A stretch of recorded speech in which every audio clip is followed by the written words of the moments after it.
Hello students, स्वागत है आपका हमारे स्टडी व्यू एजुकेशन चैनल में।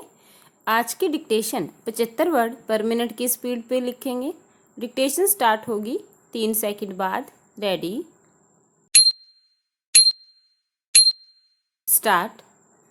इस अध्याय के तहत जांच के दौरान किसी भी व्यक्ति द्वारा पुलिस अधिकारी को दिए गए किसी भी बयान पर यदि वह लिखित ही रह जाता है तो उसे बनाने वाले व्यक्ति द्वारा हस्ताक्षर नहीं किए जाएंगे और न ही ऐसा कोई बयान या उसका कोई रिकॉर्ड, चाहे वह पुलिस डायरी में हो या अन्यथा, या ऐसे बयान या रिकॉर्ड का कोई हिस्सा किसी भी उद्देश्य के लिए उपयोग किया जाएगा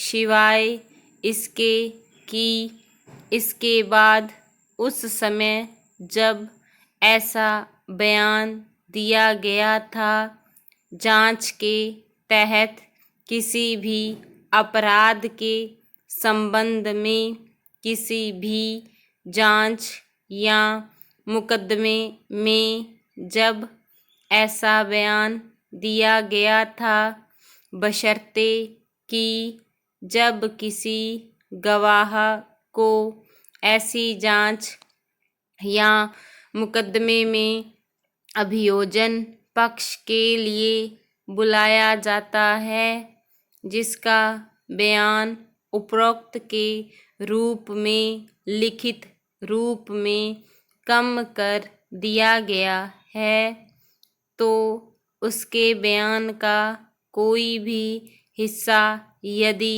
विधिवत साबित हो जाता है तो अभियुक्त द्वारा और अदालत की अनुमति से अभियोजन पक्ष द्वारा भारतीय साक्ष्य अधिनियम 1872 की धारा 145 द्वारा प्रदान किए गए तरीके से ऐसे गवाह का खंडन करने के लिए उपयोग किया जा सकता है, और जब ऐसे बयान का कोई भी हिस्सा इस तरह से उपयोग किया जाता है तो उसके किसी भी हिस्से का उपयोग ऐसे गवाह की पुनः परीक्षा में भी किया जा सकता है, लेकिन केवल उसकी प्रति परीक्षा में संदर्भित किसी भी मामले को समझाने के उद्देश्य से।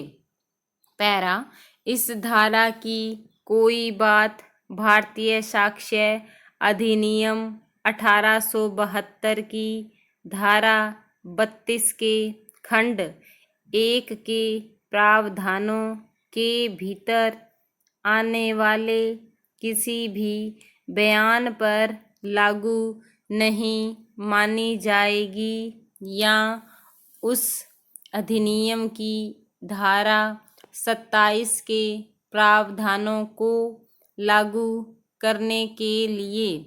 पैरा, उपधारा 1 में निर्दिष्ट कथन में किसी तथ्य या परिस्थिति को बताने में चूक विरोधाभास के समान हो सकती है यदि वह उस संदर्भ को ध्यान में रखते हुए सार्थक और अन्यथा प्रासंगिक नहीं प्रतीत होता है, जिसमें ऐसी चूक होती है, और क्या कोई चूक विशेष संदर्भ में विरोधाभास के बराबर है, यह तथ्य का प्रश्न है। पैरा, धारा 162 CRPC में कहा गया है कि किसी भी व्यक्ति द्वारा जांच के दौरान पुलिस अधिकारी को दिया गया कोई भी बयान, चाहे वह दर्ज किया गया हो या नहीं, इस उद्देश्य के लिए उपयोग नहीं किया जाएगा, सिवाय इसके कि धारा के पहले परतुक में प्रावधान किया गया है। विराम। प्रथम परतुक में कहा गया है कि जब कोई गवाह जिसका बयान पुलिस द्वारा दंड प्रक्रिया संहिता के प्रावधानों के अनुसार लिखित रूप में कम कर दिया गया है, को जांच या मुकदमे में अभियोजन पक्ष के लिए बुलाया जाता है, तो अदालत की अनुमति से आरोपी साक्ष्य अधिनियम की धारा 145 द्वारा प्रदान किए गए तरीके से गवाहों का खंडन कर सकता है। विराम।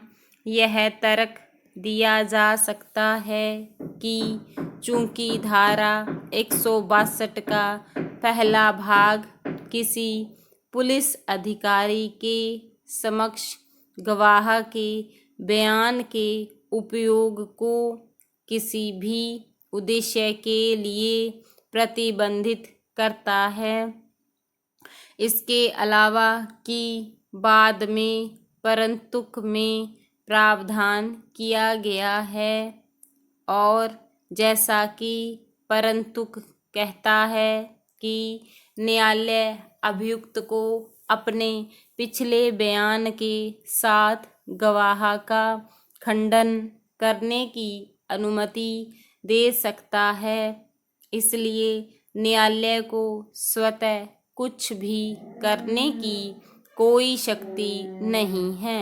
विराम। हमारी राय में यह खंड का गलत अध्ययन होगा। विराम। धारा 162 के पहले भाग में कहा गया है कि जांच के दौरान किसी व्यक्ति द्वारा पुलिस अधिकारी को दिए गए बयान का उपयोग परतुक में उल्लेखित उद्देश्य के अलावा किसी अन्य उद्देश्य के लिए नहीं किया जा सकता है। विराम। हम उद्देश्य शब्द पर जोर देते हैं। विराम। परतुक में उल्लेखित उद्देश्य ऐसे गवाह द्वारा पुलिस अधिकारी को दिए गए पिछले बयान का उपयोग करके अदालत में अभियोजन पक्ष के गवाह द्वारा राज्य के पक्ष में दिए गए साक्ष्य को बदनाम करना है। विराम। यह धारा इसके अलावा किसी अन्य उद्देश्य के लिए कथन के उपयोग को प्रतिबंधित करती है। विराम। यह नहीं कहता कि बयान का उपयोग केवल आरोपी के अनुरोध पर किया जा सकता है। स्टॉप। स्टूडेंट्स, जैसे ही आप ये डिक्टेशन लिख लेते हो, प्लीज़ आप इसकी हिंदी करके ज़रूर देखना और कमेंट बॉक्स में कमेंट करके ज़रूर बताना कि आप किस एग्ज़ाम की तैयारी कर रहे हो। अगर आप राजस्थान हाई कोर्ट स्टेनोग्राफर की तैयारी कर रहे हैं और उसी के लिए ही ये लीगल डिक्टेशन है, लीगल मैटर से संबंधित एक प्लेलिस्ट है हमारे चैनल के ऊपर, आप उस प्लेलिस्ट में से वो सारी डिक्टेशन लिख लीजिए, क्योंकि जो मैंने वहाँ डिक्टेशन बनाई है वो सारी की सारी लीगल है। और अभी जिस राजस्थान हाई कोर्ट स्टेनोग्राफर 2023 के अंदर जो एग्ज़ाम हुआ था उसके अंदर पूरा रिव्यू दिया हुआ है। उस प्लेलिस्ट के अंदर बहुत सारी वीडियो हैं जिसके अंदर ये बताया है कि कैसे एफिशिएंसी टेस्ट होगा, कैसे एक्यूरेसी टेस्ट होगा, किन किन बातों का ध्यान रखना है, डिक्टेशन लिखते वक्त कौन से शब्दों की गलती काउंट की जाएगी, अगर आप कोमा नहीं लगाते हो तो आपकी गलती होगी या नहीं होगी, स्पेस देते हो तो गलती होगी या नहीं, पैरा छोड़ोगे तो वहाँ गलती होगी या नहीं, न्यू अगर पैरा बनाना है तो वहाँ स्पेस कितना देना है, सारी डिटेल उनमें बताई हुई है। तो और स्टूडेंट्स, इस डिक्टेशन की PDF आपको हमारे टेलीग्राम चैनल पर मिल जाएगी। टेलीग्राम का लिंक इसी वीडियो के डिस्क्रिप्शन में दिया हुआ है। यदि आपने हमारे चैनल और टेलीग्राम को दोनों को ही सब्सक्राइब नहीं किया है तो प्लीज़ सब्सक्राइब कर लीजिए। Thank you.